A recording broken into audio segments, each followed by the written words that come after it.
Sampurasun Baraya Priangan, kembali bersama Irma Normalia di Potret Mengurai Cerita Membingkai Asa. Sebelum kita hadirkan narasumber yang seperti biasa akan bercerita, berbagi kisah dengan Baraya Priangan semuanya, jangan lupa like, share, dan juga subscribe, dan jangan lupa nyalakan lonceng notifikasinya. Kita akan segera kembali di Potret Mengurai Cerita Membingkai Asa.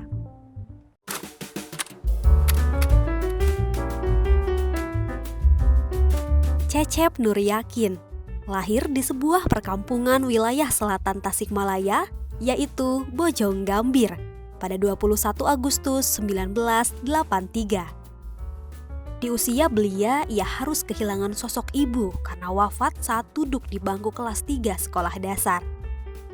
Hal tersebut membuatnya harus pindah ke Cilampung Hilir untuk tinggal bersama sang nenek dan ayahnya yang bernama Kyai Haji Burhanuddin, pimpinan pesantren As-Sofa. Anak bungsu dari 3 bersaudara ini dibesarkan di lingkungan pesantren dan sang ayah langsung turun tangan untuk membekali ajaran agama kepadanya. Di sekolah pun ia tumbuh menjadi anak yang cerdas. Ia sempat bersekolah di SDN 1 Bojonggambir, SMP Islam Cipasung, dan melanjutkan ke SMA Islam Cipasung.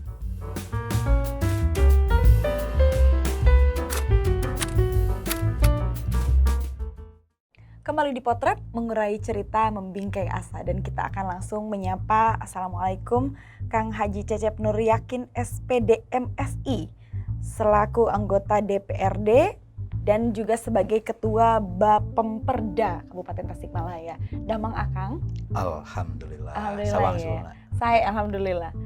Irma manggilnya Akang atau Bapak? Enaknya apa ya? Enaknya sih Akang aja ya. Boleh. Biar lebih deket gitu. Mau Akang, mau Aab, bebas. Oh bebas ya, Akang aja berarti ya. Kang Haji, dibesarkan di mana sebenarnya? Saya itu terlahir di salah satu kampung ya, kampung Ciawi namanya. Ciawi Bojonggambir, itu di selatan Tasikmalaya. Itu masa kecil saya itu dilahirkan di sana, tetapi saya dibesarkan di kampung Cilampung Hilir. Itu jauh dari sana, dari Ciawi ke Kampung Hilir itu jauh? Jauh lah, itu kampung Cilampung Hilir itu ada di Kecamatan Padakembang. Oh berbeda kecamatan? Ya, karena begini ceritanya. Jadi ibu saya itu asli orang Bojonggambir. Ibu Haji Intin Musidah almarhum. Dan bapak saya itu asli orang Cilampung Hilir sana. Ceritanya kenapa kalau masa kecil saya itu hanya sampai kelas 4 SD ada di Bojonggambir. Karena ibu saya itu meninggal ketika saya waktu kelas 3 SD ya. Jadi saya semenjak kecil udah ditinggal ibu. Teteh apa ya nyebutnya? Teteh aja ya. Jadi saya itu udah dari kecil kelas 3 SD ditinggal ibu. Jadi sampai dewasa itu tidak punya ibu gitu kira-kira. Jadi kelas 5 dibawa oleh nenek ke Singaparna sama bapak kali ya. Nah, kita di sana di Cilampung Hilir tepatnya. Jadi berpindah itu karena ibu meninggal dan kemudian bapak kembali ke orang tua begitu? Iya, karena bapak ada rintisan lembaga pendidikan lah kira-kira di Cilampung Hilir itu. Yang diingat dari sosok bapak? Bapak mohon izin masih ada? Ada, alhamdulillah. Masih ada, masih sehat ya? Sehat, sekarang usianya udah 71 tahun, tapi sehat beliau. Alhamdulillah. Seperti apa bapak mendidik Akang? Dengan waktu masih ada ibu dan setelah tidak ada ibu? Sama aja sih, mendidiknya setelah masih ada ibu sama setelah ada ibu. Cuman kalau sedang ada ibu kan ada pembanding juga dan ada apa ya, pelindung juga kira-kira ketika seorang ayah itu mendidik kita anak-anaknya. Saya kan 3 bersaudara ya. Saya paling bungsu tuh. Dari ibu almarhum nih ibu saya.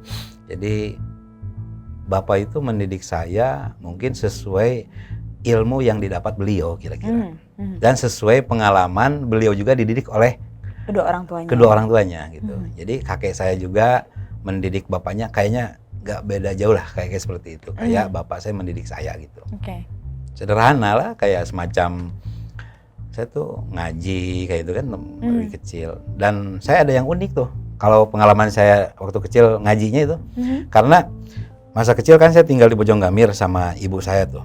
Bapak tuh kan sangat sibuk sekali, bolak-balik Bojonggambir, Singaparna, Bojonggambir, Singaparna. Jadi banyak sesuatu yang diurus di Singaparna ini. Kebetulan kalau bapak dulu udah nikah tuh masih kuliah juga katanya gitu. Sambil ngerintis usaha juga gitu kira-kira. Nah, jadi tidak banyak di rumah di Bojonggambir tapi. Nah, Teteh tahu nggak itu dulu ada istilah orari break gitu, tahu nggak? Tahu. Kita zaman orang-orang zaman dulu tahu lah. Tahu kan ya, kita zaman dulu. Waktu itu saya lagi TK, lagi SD gitu kan. Nah uniknya saya tuh ngaji tidak boleh absen sama bapak itu. Selagi bapak bisa gitu, dan selagi saya juga sehat nggak boleh.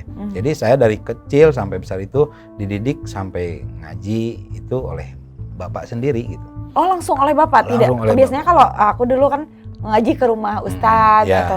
Sekolah diniyah di mana gitu. Kalau Akang langsung sama bapak? Langsung sama bapak karena banyak tetangga sekitar dia yang ngaji di sana kira-kira di rumah gitu kan.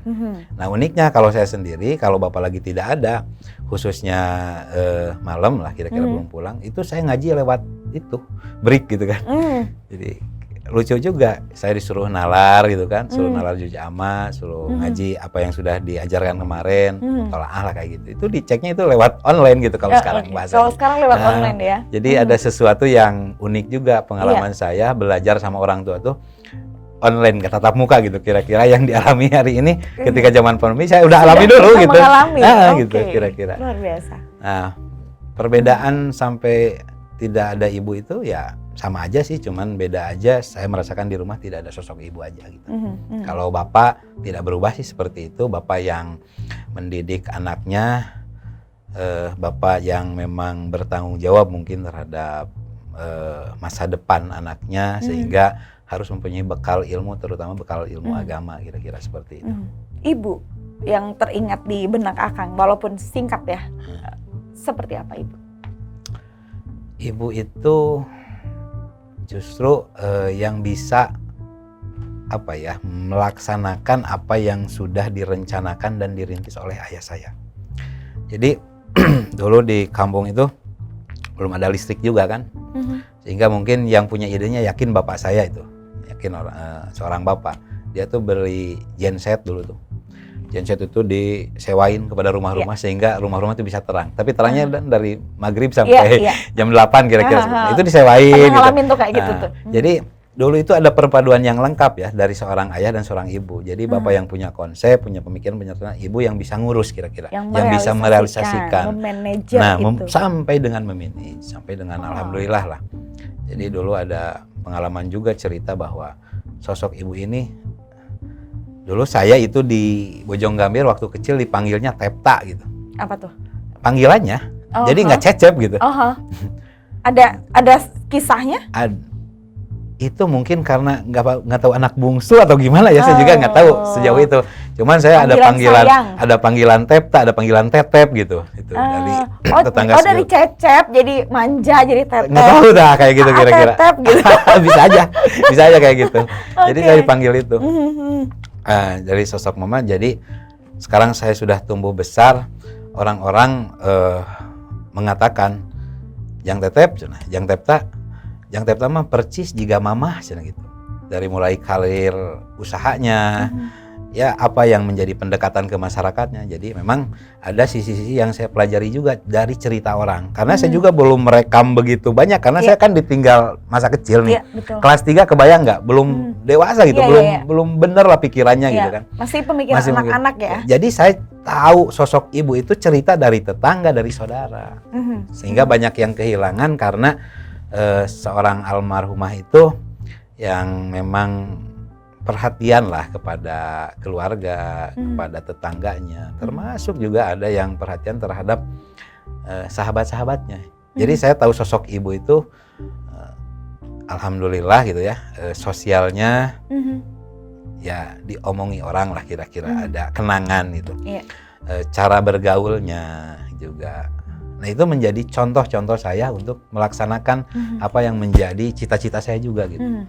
Begitu mungkin teh. Jadi dari sosok ibu itu sosok penyayang lah yang saya tangkap itu. Dan juga kerasa sama saya.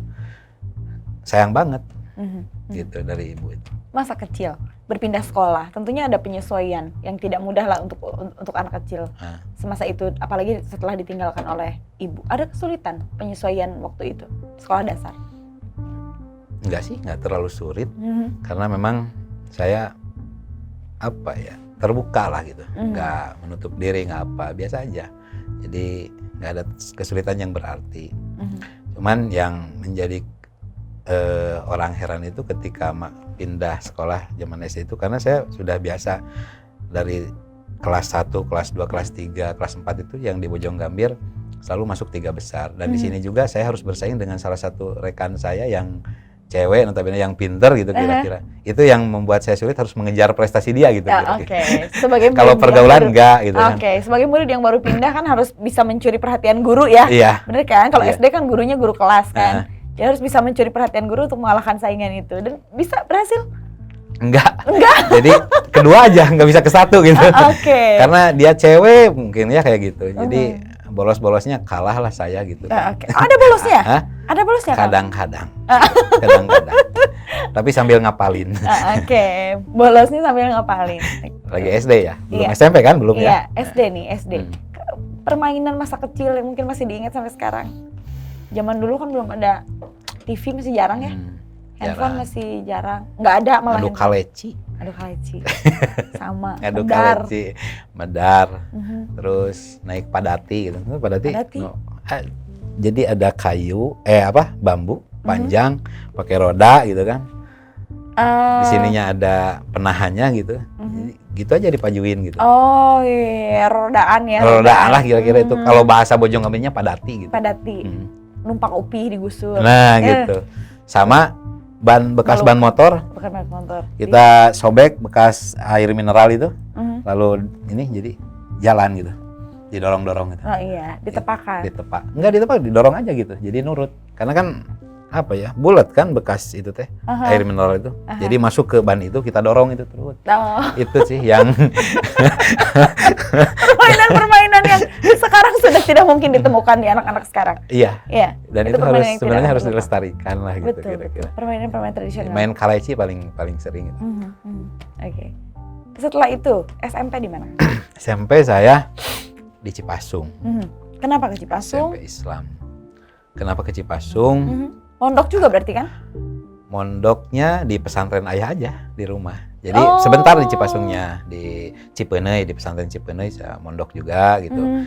Di Sukasirna saya mondok, tapi nggak lama gitu. Di Borolong saya juga mondok, di Manarul saya mondok. Nah, alhamdulillah.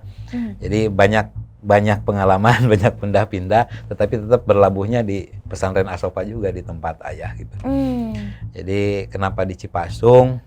Saya itu diamanahi sebenarnya karena kakek saya itu temenan dengan almarhum Kiai Haji Ilyas Suliyat ya. Jadi dulu ada cerita kakek saya itu temenan baik sama almarhum, sama Kiai Cipasung, sehingga muncul amanah juga gitu, muncul wasiat. Ketika saya ada kebiasaan ketika kalau Lebaran tiba, saya itu intinya Lebarannya, saya itu suka diajak oleh ayah saya bersilaturahmi terhadap para kiai. Jadi dari semenjak kecil itu kebiasaan, itu dibiasakan oleh ayah. Ayo ikut. Jadi saya kalau diajak bapak ke Cipasung, ke Sukamana, ke Bantar Gedang, sama ke Taraju, ke Mama Yusuf dulu itu ada kiai besar di sana. Terus ke Cigalontang. Alhamdulillah. Jadi nurut aja sama orang tua, ikut silaturahmi. Jadi kenal. Ada cerita Jang Obur kan tuh. Nama saya kan Haji Burhan, dipanggilnya Jang Obur kade. Jeung Kang Iim teh geus akang teh geus badami. Jadi kade turunan Kang Iim mah kudu mas santren sekolah di Cipasung gitu.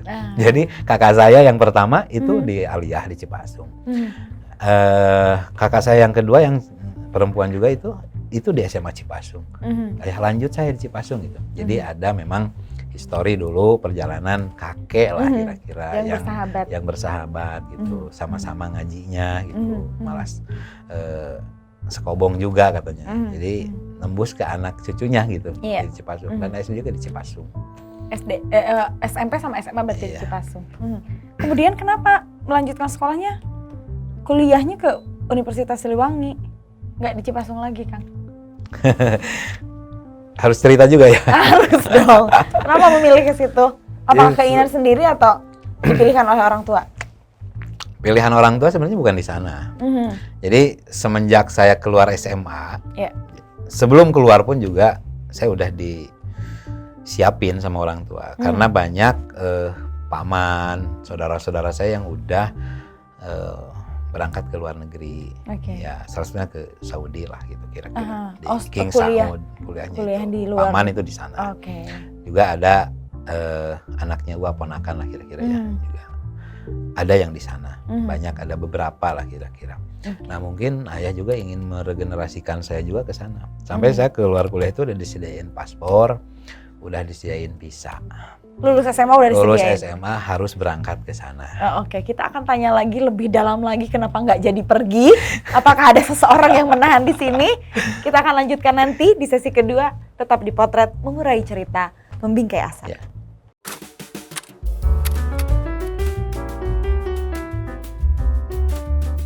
Sebelum melanjutkan pendidikan, ia sempat rehat dan mengisi aktivitas dengan membantu usaha yang dirintis ayahnya. Akhirnya, berbekal kemampuan dan minat terhadap dunia usaha dan pendidikan, ia pun memilih untuk melanjutkan masa perkuliahan di Universitas Siliwangi, jurusan Pendidikan Ekonomi. Ia melewati masa kuliah dengan begitu mandiri. Ia pandai membaca peluang usaha, hingga akhirnya ia memutuskan untuk berjualan pulsa supaya bisa membayar uang kuliah. Ia juga sempat mengajar di yayasan keluarga meski sambil menjalankan perkuliahan. Selain itu, ia juga aktif dan berperan penting dalam organisasi besar seperti IPNU, Ansor, KNPI, dan HIPMI.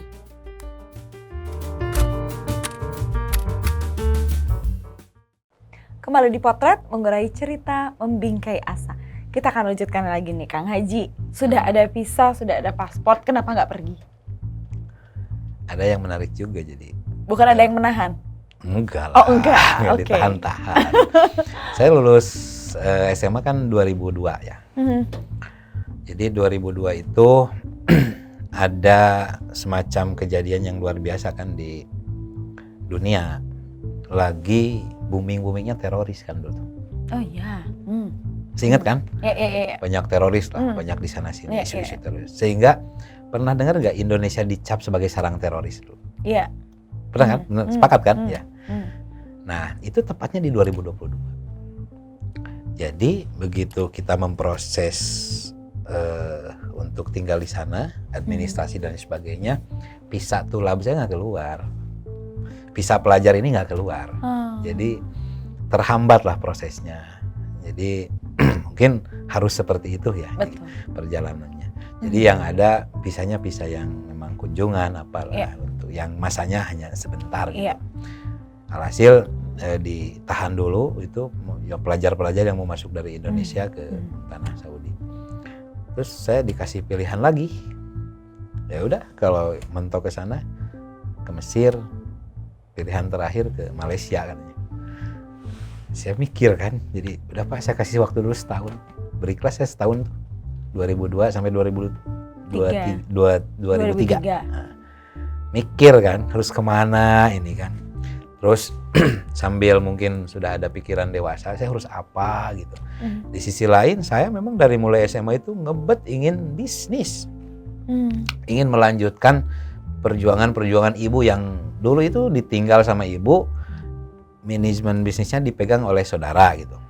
Tentu saya juga ada apa ya, ada rasa memiliki yang sangat besar dan peduli ingin juga gitu memajukan usaha yang sangat luar biasa dirintis dari minus lah oleh bapak itu. Jadi bapak itu dulu jualan minyak tanah teh. Jadi bapak saya itu jualan minyak tanah dari botolan. Belajarnya dari botolan. 5 botol, 10 botol itu di Badakpa itu jualan seperti itu. Cerita orang tua nih. sampai bisa naik ke 1 drum bawa ke Bojonggambir gitu. Sampai alhamdulillah sampai dengan ada tangkinya kemajuannya itu. Jadi saya merasa kisah ini harus dilanjut oleh saya dan harus dipertahankan. Jadi ada naluri bisnis tuh timbullah di 1 tahun terakhir itu ketika saya tidak kemana-mana, kuliah tidak gitu kan, belajar tidak, hanya mikir terus gitu. 1 tahun itu saya harus jadi apa ini kan gitu. Saya nggak mau membanding orang tua karena memang saya dididik dari semenjak kecil juga saya tidak dikasih uang jajan oleh orang tua. Dari semenjak masuk SMP itu aktivitas saya itu saya sekolah pulang jam 1 dari Cipasung naik angkot dulu, bukan angkot, itu ada mobil pedesaan dulu, jurusan Cikeleng. Saya tugasnya apa teh? Coba, saya kalau mau jajan sama bapak saya itu, saya harus jaga wartel dulu. Karena di samping jualan minyak tanah, bapak saya juga punya usaha wartel. Jadi wartel dulu. Jadi saya harus kerja di wartel sampai maghrib. Baru bulanan saya dapat 300.000 kira-kira untuk jajan. Jadi dari semenjak kecil saya dididik untuk berusaha. Memang, iya, sendiri gitu, harus mandiri gitu. Saya merasa juga kenapa bapak nggak langsung ngasih ke saya, kan dia punya gitu kan. Jadi husnudon dulu mah gitu, tapi kerasanya sekarang saya bisa seperti ini dulu berkat proses yang dijalani oleh saya. Betul. Jadi 3 tahun full tuh saya tuh nungguan wartel gitu. Jadi tahu wartel itu apa gitu. Sampai SMA pun seperti itu. Baru menginjak lah kuliah ada cerita lain lagi gitu, dilanjut. Jadi naluri. Kemudian selama setahun berpikir akhirnya bisa menemukan dan memutuskan untuk tetap kuliah di Tasik, tidak ke Malaysia atau kemanapun itu, ilhamnya dari mana tuh Kang? Jadi begini, jadi tepat 2001 itu Bapak mendirikan sekolah ya di yayasannya, namanya Yayasan Asopa, pesantren Asopa, yang dulunya hanya ada PKBM gitu kegiatannya, ada kursus-kursus, majelis taklim dan sebagainya lah, pengajian anak setempat, gitu, diniyah gitu ya, santri kalong lah istilahnya gitu. Tapi ada sih yang mondok juga 1, 2, 3 itu dulu anaknya alumni Abah dulu gitu. Karena pesantren ini juga meneruskan Abah yang sempat pakem. Karena Abah juga, Abah Haji Im itu adalah meninggal di usia 40-an lebih lah. Jadi sempat stuck juga itu pesantrennya lama gitu. Akhirnya diterusin oleh bapak saya dan saya mikir biar saya cocok dan bisa berinteraksi dengan keluarga ini saya harus jadi apa kira-kira. Kok mendirikan sekolah gitu kan, kok ada SMP, kok ada 2002-nya ada SMK gitu, ada TK gitu. Itu berbarengan mendirikannya. Saya harus kiprah apa berarti kan? Ya udah saya mikir sampai, kalau bisnis saya nggak bisa bantuin sekolah kan. Ya udah saya terilhami masuk di mana sih yang ada jurusan pendidikan kira-kira. Ada tuh kakak juga kan dulu di Unsil. Mun ka Unsil keguruan aya jurusan non wae lah kira-kira gitu. Tanyanya. Ya, ada aja ini nanti saya bawain brosurnya. Ada yang cocok ternyata. Ada di Fakultas Keguruan itu di Unsil ada yang namanya jurusan Pendidikan Ekonomi. Saya lihat kan mata kuliahnya. Oh, mirip-mirip banget nih dengan Fakultas Ekonomi lah kira-kira. Nah, ya udah, ada akuntansi, ada apa kan bisa saya pelajari. Nah, saya memutuskan ketika dibuka pendaftaran, saya daftar sendiri. Dengan uang sendiri, tanpa tahu bapak saya daftar ke Unsil. Beliau kecewa ketika tahu atau tidak? Kecewanya di setahun itu saya tidak mau ke Mesir, tidak mau ke Malaysia. Kecewa di tahun yang menunggu saya dicuekin aja, nggak ditanya, nggak apa gitu. Maka saya dalam kondisi bingung juga kan. Dicuekin. Terus kumaha maneh, kumaha. Jadi udah gitulah. Tapi ketika tahu Akang di Unsil, beliau support? Dia tahunya semester 3 kayaknya. Semester 3? Mau ke semester 3. Tahu saya kuliah. Dan itu masih cuek. Masih cuek? Dan itu masih cuek. Mungkin karena kesal. Kayaknya seperti itulah. Kayak di luar ekspektasi ya kayaknya betul, gitu. Jadi saya memaksakan. Dan itu masih cuek. Dan saya juga harus mikir juga ya.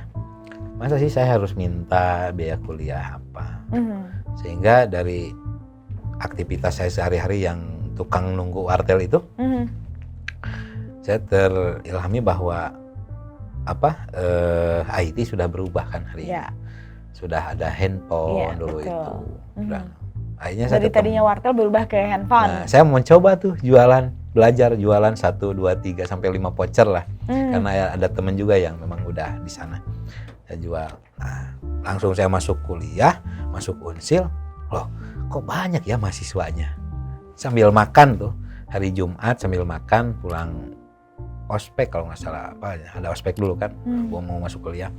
Saya mikir kok banyak banget mahasiswa gitu kan. Saya selama seminggu saya observasi lihat pada pakai HP nggak gitu kan kira-kira. Ternyata pakai HP, hampir udah mayoritas pakai HP. Iya. Sudah jualan pulsa aja lah di kampus kata saya gitu. Jiwa bisnisnya meronta. jualan pulsa aja. Ada tuh yang setia sampai sekarang saya kasih handphone untuk jualan itu. Namanya teman kuliah saya itu Risma tuh namanya. Yang sekarang baru diangkat di SD yang ujung di Bojonggambir sana. Itu sampai setiap kita alumnian, HP-nya disimpan dan dibawa. Ji, orang inget ya HP pamer di mana kira-kira gitu. Orang mau dijual, mau dibikin dia kenang-kenangan ngalah duit ke kuliah. Gitu. Oke, jadi Akang udah punya, sebutkanlah karyawan ya. Masa kuliah pun sudah ya, punya mitra karyawan. lah kira-kira seperti itu ya. Partner bisnis lah ya gitu. Di kampus. Kalau di wartel juga saya memang sudah ada karyawan. Dan akhirnya bisa membiayai kuliah sampai selesai. Nah itu saya sempet orang tua saya nangis waktu saya ngomong mau wisuda. Jadi asal dicolok mata, ya guys, bapak angkat jempol berhasil gitu aja. Udah sederhana itu gitu. Ya Pak, doain aja gitu. Pembuktian diri yang sangat luar biasa. Tidak pernah meminta sepeser pun untuk biaya kuliah karena berusaha sendiri di atas. Alhamdulillah. Saya semenjak kuliah itu saya hanya minta doa aja karena saya masuk kuliah 2003. Saya kan diketahui kuliah itu di tahun 2004 ya. Iya. Nanya lah. Cep, Bapak mau berangkat haji lagi katanya. Karena dulu sama Mama tahun 87 ya, sama Mama almarhum. Terus Bapak kan punya istri lagi. Mau berangkat haji dengan Mami ini gitu. Saya manggilnya Mami, kalau yang Mama itu Mama, yang sekarang Mami. Ya udah Pak. Nanya sampai serius. Bener resep karena usaha teh gitu. Mohon Pak, tapi doana we. Bejana cenah geus kabeli motor gitu kira-kira. Oh bisa beli motor tuh? Di tahun 2004. Wow. Bejana cenah geus beli motor. Ya di wartel gitu. Jawab gitu. Jadi kisah itu terus mengalir gitu ya. Mohon Pak, pidoana we abdi di kampus gitu kan, jualan inilah kira-kira. Tapi insya Allah komitmen karena abdi jurusan pendidikan, abdi bade ngajar, bade ngahonor di sekolah di dia. Alus atuh cenah, sok daftar. Prosedurnya sana daftar ke kepala sekolah, kira-kira begitu. Saya harus ngelamar juga kan. Kirain saya mau langsung dititipin gitu lah. Titipin lah gitu kan anaknya yang punya yayasan, titipin. Sok atuh ngalamar sih. Alus udah kudu pengalaman kira-kira. Waduh, ya masih cuek juga kan kira-kira. Ya Allah, ya udah saya ngasih lamaran aja ke kepala sekolah. Kebetulan kepala sekolahnya dulu guru saya waktu SMP di Cipasung gitu. Pak Ade lah itu. Ya saya ngelamar jadi prosedural aja gitu. Saya bikin lamaran. Kebetulan guru IPS itu lagi kosong, saya di sana. Jadi ngajar, jadi kuliah sambil ngajar juga. Jadi 2004 itu udah masuk juga. 2004 ya akhirnya saya mulai ngajar, memberanikan diri jadi seorang guru. Dan 2010 saya diangkat jadi guru yang bersertifikat, ikut sertifikasi. Guru IPS loh, guru SMP. Luar biasa. Tapi yang heran adalah kenapa jadi di DPRD? Prosesnya itu tidak nyambung kalau menurut saya, dari guru bisa jadi ke, apakah semasa di kampus aktivis atau apa gitu? Jadi semenjak di kampus saya hanya aktif di jurusan aja, prospek namanya. Tetapi di luar kampus saya dari semenjak kelas kesingapan ya, kelas 5 SD. Itu saya selalu menjadi perwakilan kegiatan Makesta Ibnu. Dan seringnya Makesta Ibnu itu dilaksanakan di pesantren Cipasung. Iya. Jadi dulu ada perwakilan dari pesantren A, B, C gitu. Itu mengirimkan perwakilan kadernya untuk mengikuti itu. Dan saya dari kelas 5 SD sudah mengikuti Makesta, masa kesetiaan anggota di Ikatan Pelajar Nahdlatul Ulama. Ya saya berproses lah kaderisasi, cuman tidak jadi pengurus. masih males jadi pengurus. Dari Ya, di kuliah pun belum jadi pengurus. kalau di kuliah udah. Oh, Ini udah. dari SD ya. Oh, Jadi cuman tahu hipno ini apa gitu kan kira-kira. Begini aswaja ini ya. Ya. Banyak lah gitu di proses kaderisasi itu. Sampai SMP masih ikut gitu. SMA disuruh aktif masih nggak mau gitu. Masih main-main lah kayak gitu. Nah, baru masuk kuliah kita dijadiin pengurus kan. Ya alhamdulillah. Jadi proses kaderisasi saya itu di aktivis itu dari hipno. Oke. Dari hipno. Yang lainnya Akang aktif di mana lagi? Proses hipno selesai saya di Jawa Barat sampai tingkat Jawa Barat ya. 2008. Saya berproses juga di Gerakan Pemuda Ansor. Sama dulu ada Kang Jamal, almarhum Kang Dis, termasuk paman saya juga mantan ketua Ansor, Pak Haji Nanang Makmur. Dan dilanjut dulu saya masuk ke pengurusan inti di kepengurusan Kang Asep Muslim. Saya jadi wakil ketua 1 beliau di GP Ansor. Dia berproses 2016 ya kalau nggak salah itu. Itu masih belum kepikiran 2011, mau 2016. ke politik? Belum. Apa sih magnetnya? Terus belum, nanti saya cerita dulu nanti ke politik. Jadi 2009 di Ansor, terus banyak juga kita nongkrong-nongkrong di NU gitu kan. Saya juga berproses di KNPI, dari mulai ketuanya Kang Basuki, Kang Demi gitu kan, sampai terakhir di kepengurusan Kang Nana di periode 2015-2018. Saya di wakil ketua juga di KNPI Kabupaten Tasikmalaya. Sampai mengalir, saya jadi sekretaris umum HIPMI bersama Kang Aang. Berproses juga di HIPMI yang sudah menjelma karena saya juga punya usaha kecil-kecilan harus masuk HIPMI dong gitu kan kira-kira. Himpunan Pengusaha Muda. Betul. Dan saya sampai mencapai tingkat ketua umum ya di Kabupaten Tasikmalaya, ketua umum BPC HIPMI Kabupaten Tasikmalaya. Nah, bagaimana ke politik? Serba kebetulan aja teh. Apalagi ke politik partainya dari Demokrat lagi. Di sisi lain kan ayah saya itu pernah menjadi sekretaris Dewan Suro bersama PKB. Pak Wakil Bupati dulu Pak Hidayat.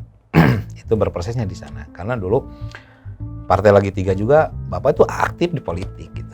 Aktif juga gitu di politik di P3 di ini. Karena partainya baru 3. Ada PKB 9 di PKB. Jadi aktif lah Bapak saya juga itu di dunia aktivis, di dunia politik gitu aktif. Ya saya kok bisa gitu ya. Ya mengalir aja. Mengalir 2013 kalau nggak salah, 2013 awal lah. Saya itu mendapatkan telepon dari almarhum ketua DPC Demokrat Pak Haji Ucu Asep Dani. Iya. Saya ingat tuh. Tapi ceritanya tidak bermula dari sana. Ceritanya bermula dari 2008. Ketika saya lulus kuliah 2007, 2008 saya ketemu dengan almarhum Pak Haji Ucu di acara Walimatus Safar, dia mau berangkat hajian. Karena keluarga saya dengan keluarga almarhum beliau itu sangat dekat sekali. Sangat dekat sekali. Sampai Kang Haji, eta Cecep ngabantuan abdinya cenah. Abdi kan ayeuna jadi ketua DPC Demokrat ya cenah. Bantuan sih nyalonnya cenah. Ada gurawan 2008 gitu. 2008. Oh, itu terang Kang Haji kedah kumaha abdi nyalon dewan kan kira-kira seperti itu. Enggak tahu politik udah. Nah, itu cenah Haji Ucu nanyain terus kata bapak saya. Enggak Pak, saya mau fokus dulu kuliah bisnis lah, mau bangun dulu rumah tangga dan sebagainya lah kira-kira. Saya mau fokus dulu itu, tidak mau ke politik dulu. Karena saya tidak paham juga gitu kan, tidak betul. Tidak ingin mencoba hal baru. Tidak ingin juga, udah aja saya fokus ngembangin bisnis. Jadi semenjak kuliah semester pulang bapak dari hajian itu 2005, saya fokus tuh ngebangun fondasi bisnis saya gitu kan. Sampai di 2007 keluar kuliah saya bikin CP, ikutan juga pekerjaan-pekerjaan pemerintah gitu. Sampai aktif di Askindo, jadi sekretaris Askindo, Asosiasi Konstruksi Indonesia gitu. Pas masuk itu di 2008. Jadi saya fokus membangun bisnis saya di konstruksi, terus yang tadi di seluler, itu meneruskan terus di energi, di LPG gitu. Jadi serba kebetulan aja di tahun 2008-2009 itu saya mau fokus dan ternyata dikasih jalan berbagai bisnis ya saya kembangkan dulu gitu. Nah 2013 tuh dapat telepon, iya kata saya akan hadir hadir langsung dipinta KTP, dibikin KTA, dikenalin. Pas ada resapel langsung jadi wakil ketua DPC. Wakil ketua DPC. Wakil ketua DPC itu zaman beliau almarhum. Nanti Irma mau tanya lebih dalam lagi tentang bagaimana bisa mengiyakan diajakin ke politik itu padahal lagi merajai bisnis. Sesaat lagi tetap di Potret Mengurai Cerita Membingkai Asa. Di tengah gencarnya menjalankan bisnis, siapa sangka ia ternyata memilih untuk terjun ke dunia politik dan langsung mendapatkan kepercayaan sebagai wakil ketua DPC Partai Demokrat. Berkat usaha dan doa orang tua, pada tahun 2014 ia pun terpilih sebagai anggota DPRD Kabupaten Tasikmalaya. Sang ayah menitipkan pesan untuk bisa amanah dalam menjalankan setiap jabatan. Ia pun terpilih kembali dan dipercaya masyarakat sebagai bagian dari legislatif pada periode selanjutnya. Kini, ia menjabat sebagai ketua Bapemperda. Sebagai politisi, ia memilih bergerak dinamis dan memiliki target untuk memberikan kontribusi yang bermanfaat bagi Kabupaten Tasikmalaya. Kembali di Potret Mengurai Cerita Membingkai Asa. Kang Haji, kenapa mengiyakan ketika diajak oleh Demokrat? Mengiyakan, ya saya karena itu ada di 2008 itu, jadi saya teringat, dulu 2008 ngajak juga ya gitu. Kenapa tidak partai lain maksudnya tentunya kan Akang seperti yang sudah dibilang tadi Bapak juga aktivis partai gitu kan maksudnya. Kenapa memilih Demokrat? Itu aja alasannya karena tahun 2008 itu atau ada yang lain? Itu kita 2013 kan. Nah, kenapa Demokrat? Memang mungkin yang pertama juga mengajak secara serius ya. Betul. Ya udah, karena saya prinsipnya jalan aja dulu lah, curhat belakangan, kira-kira kan seperti itu kan. Bisa kan sebenarnya, jalan aja dulu, nanti curhat belakangan gitu kan. Ya akhirnya saya saya bawa KTP, bawa apa, langsung itu ditampilkan di depan semua pengurus, ini dikenalin, ini anak saudara saya katanya gini-gini lah, di IPNU, di NU gitu. Ada kader NU nih masuk Demokrat kayak gitu. Jadi menjadi sambutan luar biasa juga lah di internal itu. Ya udah, saya masuk, saya perkenalkan diri, kenapa Demokrat? Ya, saya pelajari lagi gitu, kenapa Demokrat juga gitu kan. Partai itu ada ini. 2013 kan memang lagi presidennya zaman SBY ya. Iya. Lagi happening lah Demokrat waktu itu. Dan saya lihatlah sosok Pak SBY ini gitu kan. Kira-kira presiden pertama yang dipilih oleh rakyat, yang berhasil, luar biasa lah. Dari sisi kepemimpinan dan sebagainya. Karena kita juga masuk partai itu di sisi ideologis itu harus ada kefiguran juga yang menjadi pijakan kita, panutan kita. Nanti yang membimbing juga di partai harus juga ada gitu kan. Akhirnya saya menyatakan 2013 masuk Demokrat. 2012 sih kalau saya 2012 ya 2013 lah kira-kira. Masuk Jadi saya pelajari seperti apa, saya ikut kegiatan seperti ya baguslah, nasionalis religius gitu ya. Kira-kira kalau untuk kita itu sangat cocok sekali gitu, bisa masuk ke sana kemari gitu kan kira-kira, dan tidak terkooptasi oleh salah satu organisasi yang memang bisa mengoptasi partai politik juga gitu kira-kira. Yang terkesan ya di masyarakat seperti itu. Tapi ini rasa-rasanya ini nasionalis religius bebas nih gitu kan kira-kira. Kemudian mencalonkan diri menjadi calon anggota DPRD di tahun 2014 berarti, dan langsung lolos. Alhamdulillah. Luar biasa. Ceritanya saya karena wakil ketua, saya ditunjuk sebagai ketua penjaringan. Jadi seleksi calon anggota dewan. Di 2013 pertengahan itu saya langsung ditunjuk jadi ketua penjaringan calon anggota DPRD lah gitu kan. Akhirnya kan saya undang media sosialisasi lah bahwa Demokrat ini menerima terbuka gitu kan. Silahkan putra terbaik Kabupaten Tasikmalaya mau mencalonkan diri. Saya dipercaya itu, dan saya belum juga itu kata ketua nyalon maju atau sana. Di mananya majuna ketua kan bingung juga gitu. Untuk menentukan dapil. Di mana majuna? Dapil 2, aya ketua DPC gitu kan. Dapil 2 tuh ada ketua DPC. Itu kan pesantren aya di pada Kemang kan dapilnya ketua DPC. Bingung juga. Dapil 1 Singaparna ada incumbent. Akhirnya saya berpikir ya, harus nyalon. Ya udah saya hitung beberapa indikator yang mungkin bisa memenangkan suara. Iya. Akhirnya saya kesimpulan saya nyalon di daerah pemilihan 7. Di tempat kelahiran saya di Bojong Gambir gitu kan kira-kira.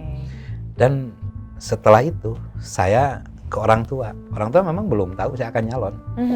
Saya ke orang tua, Pak begini proses di Demokrat, saya harus mencalonkan diri. Daguan tilu poe gitu wae bapak mah, daguan tilu poe jawabanana ulah ka kemana-mana. Mungkin beliau istihor. Ya kayaknya begitulah karena kebiasaan orang tua ya. Dan memang kepercayaannya seperti itu. Dan bagus memang hasilnya. Jadi saya nunggu 3 hari, tepat habis Jumat saya dipanggil ke rumah. Ditanya, bener? Biasa kayak gitu. Kayak 2004 dulu itu ditanya gitu, bener? Rek usaha gitu. Nah, bener? Nyalonkan anggota dewan? Insya Allah Pak. Niat. Kudu jadi. Insya Allah. Kudu jadi. Jadi. Nah, terus naon nu dipersiapkeun ayeuna? Teu acan ya udah, sok maju. Doakeun. 3 amanatnya ke saya. Apa Jadi, tuh? Tazkiyatun niyah, tazkiyatun nafsi, tazkiyatul mal. 3. Kamu mau jadi anggota DPRD, mau jadi pemimpin, mau jadi ketua organisasi. Bapak nitip 3 itu. Jadi luruskan niatnya yang baik-baik, jalin silaturahminya yang baik-baik gitu. Termasuk mungkin kita dalam perjalanan ada bekal apa, harus dipastikan bekal dan segala sesuatunya itu dipandang layak untuk dipertanggungjawabkan gitu. Gitu. Sampai akhirnya bisa 2 periode dan sekarang menjadi ketua Bapemperda. Apa yang sedang dikerjakan? Ketua Bapemperda itu kan salah satu AKD ya, badan di DPRD. Legislatif itu. Saya 2014 itu jadi anggota Komisi 2 dan di Badan Anggaran, di Badan Musyawarah. 2019 saya ditugaskan oleh praksi, oleh partai menjadi anggota Komisi 3 dan dipilih untuk pemilihan ketua AKD di 2019 itu menjadi ketua Bapemperda. Nah, Bapemperda ini kan ada beberapa AKD ya kalau di DPRD itu. Yang pertama ada komisi 1, 2, 3, 4. Ada juga ada badan anggaran, ada badan musyawarah, ada badan pembuat peraturan daerah, Bapemperda, ada badan kehormatan. Nah, salah satunya Bapemperda. Kalau dilihat di Tatib DPRD, ini Bapemperda ini adalah pintu masuk di DPRD, regulasi, dari sisi regulasi. Ini keluar masuk uang kan hubungannya? Enggak lah. Enggak ya? Keluar masuk uang gimana? Yang ngaturnya gitu maksudnya? Yang motretnya? Enggak. Oh enggak? Jadi Bapemperda itu tupoksinya kan kita punya tupoksi 3 tuh kalau anggota DPRD. Ya. 1 legislasi, 2 budgeting, 3 kontrol kan. Nah budgeting tuh yang ngurusinnya Bapemperda bukan? Budgeting itu di Banjar. Fungsinya itu tupoksinya di Badan Anggaran. Badan Anggaran, oke. Kalau kontrol ya kita sama-sama. Kalau legislatif memang di kita legislasi. Jadi Bapemperda itu tugasnya mengharmonisasi, membulatkan apa yang menjadi usulan konsep peran Perda dari pemerintah daerah. Dan satu lagi dari usul inisiatif DPRD. Jadi pintu masuk peraturan daerah itu ada 2. 1 inisiatif DPRD, 2 ada usulan dari pemerintah kabupaten. Yang kemudian diolah oleh kemudian Bapemperda. Diolah dari sisi naskah akademik, dari sisi narasi, perundang-undangan, referensi dan lain sebagainya gitu. Itu kita yang bahas. Sehingga kalau memang sudah melalui mekanisme dan pembahasan di Bapemperda dan dinyatakan layak ini menjadi usulan sebuah ranperda, itu baru nanti diparipurnakan dan diusulkan di paripurna menjadi untuk perda. Diusul, bukan menjadi perda, baru mau diusulkan. Dan ini layak untuk menjadi ranperda. Jadi dilihat dari berbagai aspeknya gitu. Ini ilmu baru nih untuk Badai Priangan yang mungkin tidak mengetahui. Siapa tahu mungkin tahun 2024 ada yang mau mencalonkan diri kan ke legislatif gitu kan Kang. Kalau Kang sendiri 2024 mau kemana? Masih mau di kabupaten, mau ke provinsi, atau mau ke pendopo. Bagusnya kemana ya? Politik dinamis ya, politik dinamis. Tapi yang namanya aktivis politik itu apalagi sudah di DPRD pasti tentu punya target. Yang namanya politisi itu punya target. Bohong kalau politisi nggak punya target. Nggak aja enggak lah, pasti punya target. Kalau saya sih nggak muluk-muluk. Saya berkarir sekarang di politik itu di legislatif ya. Saya baru sekarang insya Allah 2 periode kan di DPRD Kabupaten Tasik. Ya wajar lah kalau tahun depan saya ke provinsi gitu kan, ikhtiar ke provinsi gitu demi membangun Kabupaten Tasikmalaya yang lebih luas. Kalau manfaat saya sekarang ini baru 1 dapil kira-kira, konstituennya 1 dapil 5 kecamatan. Kalau ke provinsi menjadi 39 sama kota 10 jadi 49 gitu kira-kira. Dan akan lebih banyak manfaatnya. Betul. Ya kalau berbicara ya ditanya saya 2024 kemana? Insya Allah ke provinsi. Oke, Baraya Priangan ini diingat 2024 ini ke provinsi ya. Insya Allah. Ada dari sekarang sudah ada yang rencana-rencana atau menuju ke provinsi itu sudah dilaksanakan atau belum? Ya yang namanya ikhtiar kita tidak boleh lembek ya. Ikhtiar aja terus. Komunikasi, silaturahmi sambil berikhtiar juga jangan lupa doa gitu kan.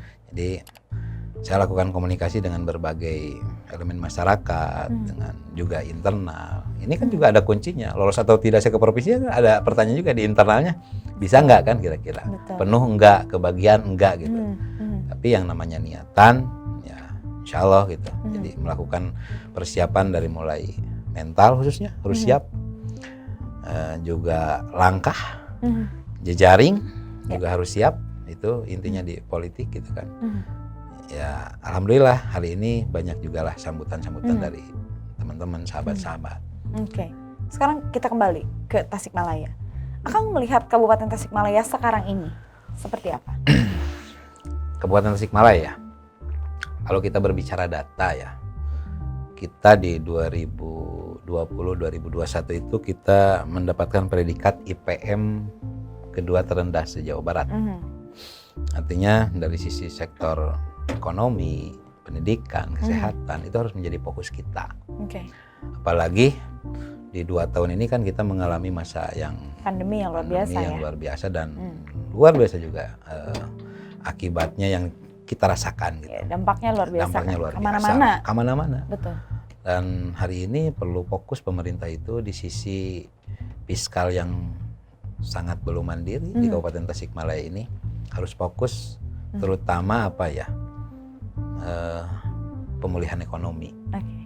Karena kalau melihat pendidikan di indikator IPM itu ya kita di 7-8 tahun lah. Tapi ini ekonomi yang memang masih di bawah.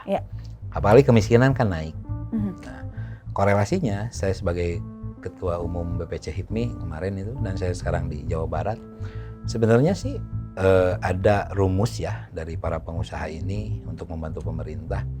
Bagaimana kalau kebijakan-kebijakan pemerintah ini fokus terhadap pemulihan ekonomi, tetapi harus tepat sasaran juga. Betul. Kan, dari hulu sampai hilir gitu kan kira-kira. Ini dampak ekonominya juga akan sangat terasa nanti.